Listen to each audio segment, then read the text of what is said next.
سرکار نے فلاح انسانیت کے لیے جو دوسرا کام کیا نا، وہ لوگوں کو احساس دلایا ہے کہ اگر غلطی ہو جائے تو تم نے بندوں کے سامنے اپنے آپ کو کلیئر نہیں کرنا، تم نے تو رب کے سامنے اپنے آپ کو کلیئر کرنا، اللہ کے سامنے تم نے بچنا ہے کہ میرا گناہ معاف۔ اور حضور احساس پیدا کرتے تھے۔ بخاری شریف میں قبیلہ غامدیہ کی اس عورت کا تذکرہ موجود ہے جو خود آئی تھی، کوئی گرفتار کر کے نہیں لایا تھا، از خود آئی۔ احساس پیدا ہو گیا نا گناہ کا۔ یہاں بہت ساری غلطیاں کر کے بھی لوگ جب اپنی بات کرتے ہیں تو کہتے ہیں کبھی یاد تو نہیں کسی کے ساتھ زیادتی کی ہو، یاد تو نہیں کبھی کسی کا، بھئی آپ نے اتنے بڑے ولی ہونے کا دعویٰ کر دیا۔ انسان تو انسان رہتا ہے۔ بڑے بڑے لوگ کہہ گئے کہ یا اللہ اگر انجانے میں بھی بھول گئے ہیں تو ہم سے درگزر فرما، لیکن جب ہم تیار ہی نہیں ماننے کو۔ حضرت انس بن مالک کہتے ہیں وہ خاتون آئی، کوئی پکڑ کے نہیں لایا، کسی 14 دنوں کے ریمانڈ پہ نہیں اسے منوایا گیا، اسے وہ خود بخود آئی اور کریم محبوب علیہ السلام کے سامنے جب وہ کھڑی ہوئی تو اتنے درد سے میں نے کم لوگ روتے دیکھے ہیں جس درد سے وہ روئی۔ عرض کرنے لگی حضور میں غلطی کر بیٹھی ہوں، مجھ سے زنا ہو گیا، مجھے پاک کر دے۔ تو محبوب کریم علیہ السلام نے فرمایا تو کیسے ثابت کرے گی تو نے گناہ کیا؟ یعنی مجرم کو ثابت کرنا پڑ رہا ہے کہ میں گناہ گار۔ یہ وہ کمال ہے کہ انسانوں کو احساس ہونے لگے کہ یہاں ہم غلط ہیں۔ جب اعتراف جرم ہوتا ہے، جب بیماری کی تشخیص ہوتی ہے تو پھر اس کا علاج بھی ہو جاتا ہے۔ حضرت انس بن مالک کہتے ہیں وہ عرض کرنے لگی حضور میرے پیٹ میں ناجائز بچہ ہے۔ حضور نے فرمایا جا جب بچہ پیدا ہو تو پھر آنا۔ وہ 8 ماہ کے بعد آئی تو اس کی گود میں پھول سا بچہ تھا۔ حضور نے فرمایا واپس جا، جب روٹی کھانے لگ جائے تو پھر آنا۔ وہ 2 سال 2.25 سال دودھ پلاتی رہی، پھر جب آئی تو بچے کے ہاتھ میں روٹی کا ٹکڑا تھا۔ کریم محبوب صلی اللہ تعالی علیہ وسلم سے آ کے جب اس نے بات کی تو وہ درد سے روئی، کہنے لگی یا رسول اللہ 3 سال ہونے کو ہیں، میں نے گناہ کیا ہے، میں ساری رات سو نہیں پاتی۔ حضور تڑپتی، اگر اس حال میں مر گئی تو اپنے رب کو کیا منہ دکھاؤں، مجھے پاک کر دے، میرے حال پہ رحم فرمائے۔ محبوب کریم صلی اللہ علیہ وسلم نے بچہ ایک صحابی کو دیا، فرمایا بچوں کی طرح پالنا، اور کہا اسے لے جاؤ، پتھر مار مار کے اسے سنسار کر دو۔ صحابہ کہتے ہیں اسے پتھر لگ رہے تھے اور حضور بے چینی کے ساتھ ٹہل رہے تھے۔ آ کے خبر دی حضور وہ تو وصال کر گئی، انتقال ہو گیا۔ فرمایا یہاں تک تو بات اس کی تھی۔ حضرت انس بن مالک کہتے اب محبوب کریم نے صحابیات سے فرمایا اسے غسل دو، کفن پہناؤ، جنازہ تیار ہو جائے تو مجھے خبر کرنا۔ حضرت انس بن مالک کہتے ہیں غسل ہوا، کفن ہوا، جنازہ تیار ہوا تو حیران ہم تب ہوئے جب میرے محبوب نے فرمایا صفے بناؤ، میں خود جنازہ پڑھاؤں گا، میں خود جنازہ پڑھاؤں۔ اور سرکار نے جنازہ پڑھایا تو ایک شخص کی زبان سے نکلا حضور اس ملعون کا معاذ اللہ جنازہ جس نے ناجائز بچہ جنا، اس کے لیے آپ دعا کر رہے ہیں، جنازہ پڑھا۔ حضور فرمانے لگے خاموش ہو جاؤ، تم نے گناہ دیکھا ہے، اس کا احساس نہیں دیکھا، تم نے غلطی دیکھی ہے لیکن اس کی توبہ کا انداز نہیں دیکھا۔ اور صاحب کنز العمال نے یہ لفظ نقل کیے ہیں کہ کریم محبوب فرمانے لگے اس نے تو ایسی شاندار توبہ کی ہے کہ اگر میں اپنی ساری امت میں بانٹ دوں تو اللہ سب کی مغفرت فرما دے گا۔ احساس جب پیدا ہو جاتا ہے نا اپنے دل کے اندر کہ یہاں میں غلط ہوں، ان العبد اذا اعترف ثم تاب تاب اللہ علیہ او کما قال نبی صلی اللہ علیہ وسلم، رواہ مشکات۔ حضور نے فرمایا جب کوئی بندہ کہتا ہے نا اللہ میں بھول گیا تھا اور پھر وہ توبہ کرتا ہے تو رب اس کی توبہ کو فوراً ہی قبول فرما لیتا ہے۔ حضرت عبداللہ بن حذافہ جہاد کر رہے تھے، روم کے عیسائیوں نے گرفتار کر لیا، 1000 آدمی نے مل کے پکڑا، گرفتار نہیں ہوتے تھے صحابی، 1000 آدمی نے گھیرا ڈالا، گرفتار کر کے لے گئے۔ اور جب بادشاہ کے سامنے گئے تو وزیر کہنے لگا بادشاہ بندہ بڑے کام کا ہے، اگر ہمارے قابو آ گیا تو فائدہ دے گا۔ صحابی ہیں حضرت عبداللہ بن حذافہ، حضرت فاروق اعظم کا زمانہ ہے، اگر قابو آ گیا تو فائدہ دے گا۔ بادشاہ کہنے لگا کیوں، کیا خوبی ہے؟ کہنے لگے ہم 1000 آدمی تھے، یہ اکیلا قابو نہیں آ رہا تھا، 1000 آدمی تھے، اگر ہماری فوج میں شامل ہو گیا تو بہت بڑا جرنیل ملے گا۔ بادشاہ کہنے لگا کوئی مسئلہ نہیں، 2-3 چیزیں ہوتی ہیں بندے کو خریدنے کے لیے، خرید لیتے ہیں۔ بادشاہ کہنے لگا عبداللہ جتنی دولت تجھے چاہیے میں تجھے دے دیتا ہوں، میرے لشکر میں آ جا، معاذ اللہ اسلام چھوڑ دے۔ حضرت عبداللہ بن حذافہ کیا فرماتے ہیں بڑا تو بیوقوف ہے، میں نے دولت کمانی ہوتی تو مدینے میں بیٹھ کے تجارت کرتا، میں دولت کمانے نہیں نکلا، میں تو رسول اللہ کی رضا کمانے کے لیے نکلا ہوا ہوں۔ دولت کمانی ہوتی تو کسی مارکیٹ میں ہوتا، میدان میں آنا تھا، شہادت ہے مطلوب مقصود مومن، نہ مال غنیمت نہ کشور کشائی، یہ دولت تو لونڈی ہے رسول اللہ کے دروازے کی، یہ تو پیچھے پیچھے پھرتی ہے نبی پاک کے غلاموں، یہ کمانی ہوتی تو میں کسی مارکیٹ میں ہوتا، میدان میں تھوڑا ہوتا۔ عبداللہ بن حذافہ سے ایک دوسری چال چلی، کہنے لگے میاں عہدہ جو تجھے چاہیے، میں بادشاہ ہوں، میرے نیچے جو عہدہ تو کہے گا وہ تجھے مل جائے گا۔ حضرت عبداللہ بن حذافہ کہنے لگے شاید تجھے پتہ نہیں میری تعریف کیا ہے، شاید تو جانتا نہیں میری تعریف کیا ہے۔ کہا صاحب کی کیا تعریف ہے؟ کہنے لگے میں رسول اللہ کا صحابی ہوں اور کائنات میں سب سے بڑا عہدہ مصطفیٰ کے صحابی ہونے کا عہدہ ہے۔ صحابہ وہ صحابہ تھے جن کی ہر صبح عید ہوتی تھی، خدا کا قرب حاصل تھا، نبی کی دید ہوتی تھی۔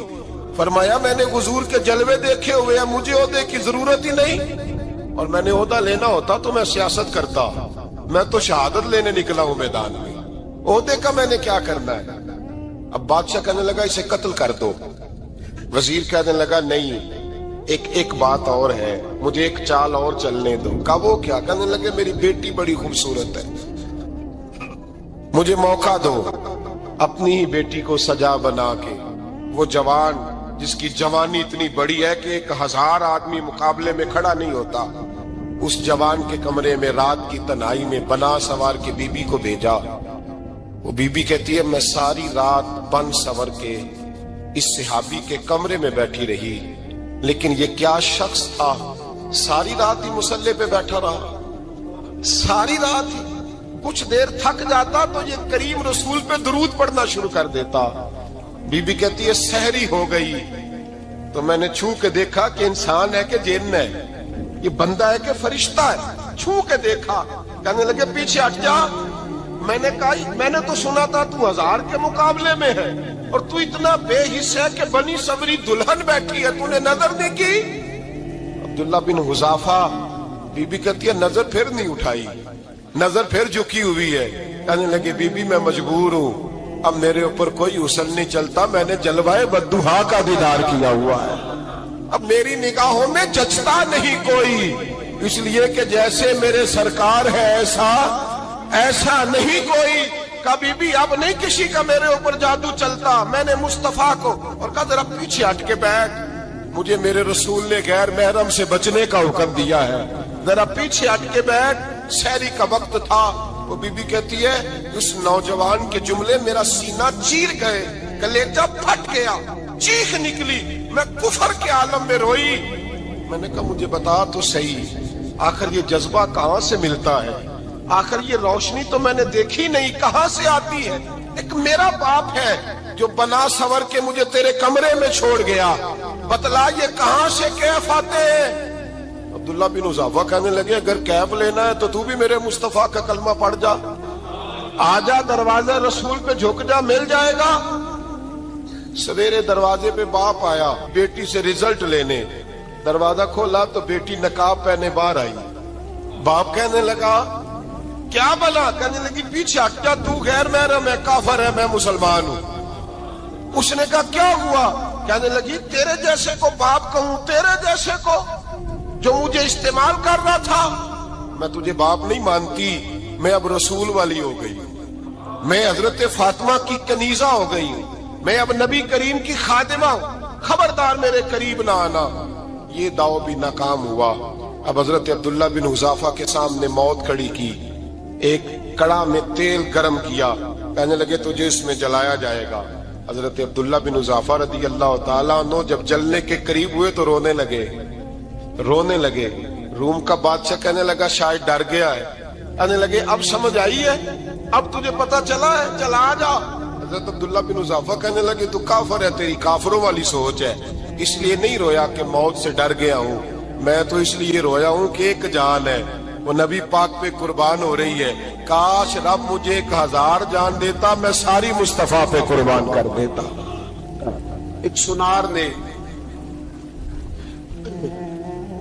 گلی میں ایک یتیم چھوٹے سے بچے کو گھومتے دیکھا تو سنار بے اولاد تھا، بچے کو اٹھا کے گھر لے آیا، 18 سال اس بچے کی پرورش کی، اس کو پالا پوسا جوان کیا۔ سنار کے پاس وہ دکان پہ چلا جاتا، وہ کئی دفعہ دکان پہ رہتا، کئی دفعہ گھر میں رہتا۔ ایک دفعہ وہ دکان پہ تھا، بچہ گھر تھا، 18 سال کا جوان، اس کی بیوی اکیلی تھی۔ وہ جس نے ماں بن کے پالا تھا اس نے اسی پہ حملہ کر دیا، اس کا بازو بری نیت سے تھاما، بیوی چیخی۔ تھوڑی دیر گزری تو وہ نوجوان پیروں میں بیٹھ گیا، کہنے لگا اماں پتہ نہیں مجھے کیا ہوا۔ شام کو سنار آیا، بیوی چیخنے لگی، چلانے لگی، کہنے لگی آج عجیب بات ہوئی، جس کو میں نے جگر کا خون دے دے کے پالا اسی نے گندی نظر ڈالی۔ سنار محو حیرت ہے، بیوی کا خیال تھا کہ لاٹھ اٹھائے گا، ڈنڈا اٹھائے گا، نوجوان کو مارے گا، لیکن وہ رونے لگ گیا۔ اس نے کہا آج اس نے میرا بازو تھاما ہے، جانے کیا کیا ہے۔ پریشان ہونے لگ گیا، سجدے میں گر گیا، کہا تو بتاتا کیوں نہیں؟ تو وہ سنار کہنے لگا اس کی غلطی نہیں، 18 سال کے بعد آج مجھ پر بھی شیطان سوار ہوا تھا۔ ایک عورت آئی تھی، وہ اپنے بازوؤں میں چوڑیاں پہننا چاہتی تھی تو میں نے بھی گندی نظر سے ہاتھ ڈالا تھا، رب کریم نے مجھے فوراً اس کی سزا دی۔ جن کے گھروں میں بیٹیاں ہوتی ہیں ان کی نظریں گندی نہیں ہوتی، جو بیٹیوں کے باپ ہوتے ہیں، جو بہنوں کے بھائی ہوتے ہیں، ان کی نظریں گندی۔ اور اگر تو ٹیلی فون کرتا ہے، تو کسی عورت کے ساتھ تعلق رکھتا ہے تو یہ بات لکھ لے، امام فخر الدین رازی 1، علامہ اسماعیل حقی 2، ملا جلال الدین رومی 3، امام خازن 4، امام جلال الدین سیوطی 5 حدیث کے استاد اور محدث لکھتے ہیں کہ اگر تو کسی پر گندی نظر ڈالے گا تو تیرا گھر بچ سکتا، یاد رکھ نہیں بچے گا، اس لیے کہ تیری نظر کسی کی بیٹی کو بیٹی سمجھ تاکہ تیری بچی کا پردہ قائم رہے، کسی کی بہن کو۔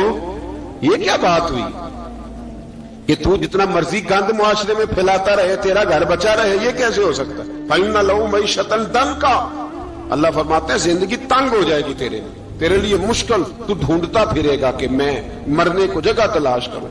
سچی توبہ کرے، کھری توبہ کرے۔ یہ گناہ انسان کو مجبور کر دیتے ہیں۔ حضرت عبداللہ بن مبارک رحمت اللہ تعالی علیہ، ان کے سینکڑوں شاگرد تھے، ایک شاگرد کے انتقال کا وقت آیا تو گھر گئے ملنے۔ آپ کہتے ہیں میں نے زور لگا لیا پر اس کی زبان پر کلمہ جاری نہیں ہوا۔ میں اسے کہتا کلمہ پڑھ پر اس کی زبان پر جاری۔ اللہ اکبر، بہت بڑی نعمت ہے۔ دعا فرمائیں اللہ ایمان کی موت عطا فرمائے، ایمان کی موت دے اللہ کریم، ایمان کی موت دے۔ ایسے بھی لوگ دیکھے ہیں، مسجد نبوی ہے، رسول اللہ کا شہر ہے، سر سجدے میں ہے، روح پرواز کر گئی، روح پرواز۔ کتنا نصیبوں والا ہے، کتنا نصیبوں والا ہے کہ مسجد نبی میں سر سجدے میں رکھا ہے اور اللہ تبارک و تعالیٰ نے محبوب کے قدموں میں موت عطا فرمائی۔ تو حضرت عبداللہ بن مبارک کہتے ہیں میں نے اس کو کہا کلمہ پڑھ تو اس کی زبان پہ جاری نہیں ہوتا۔ میں بار بار کہتا تو وہ منت کرتا، کہتا حضور میں کوشش کرتا ہوں جاری نہیں ہوتا۔ فرماتے میں پریشان ہو کے اٹھا، ابھی میں دروازے پہ پہنچا تھا اس نے چیخ ماری اور روح پرواز کر گئی۔ بچے رونے لگے، بیوی رونے لگی، تو میں نے اس کی بیوی سے کہا کہ جرم کیا کرتا تھا، اتنا بڑا پاپی پہ کلمہ جاری نہیں ہوا۔ اس کی زوجہ کہنے لگی حضرت جی 2 گناہ تھے اس کے، ایک تو یہ شراب کا عادی تھا، روکتی تھی باز نہیں آتا تھا، اور دوسری بات یہ کہ یہ اپنی اماں کا نافرمان تھا، وہ 2 گلیاں چھوڑ کے رہتی ہے، یہ کبھی ملنے نہیں گیا تھا، اس بوڑھی کا کلیجہ اس کی طرف سے بڑی تکلیف میں تھا۔ تو حضرت عبداللہ بن مبارک کہنے لگے جا تو بھی دعا کر اور اس کی ماں کو بھی کہہ دعا کرے کہ یہاں تو یہ کلمہ نہیں اسے نصیب ہوا، اللہ کرے اللہ آخرت کی منزلیں اس کی بہتر فرما دے۔ یہ حدیث سنانے لگا ہوں، حدیث ہے، حدیث رسول ہے۔ جوان خاص کر کے ذرا میری بات پہ توجہ کرے اور بزرگ خاص کر توجہ کرے جنہوں نے تربیت کرنی ہے، سنیں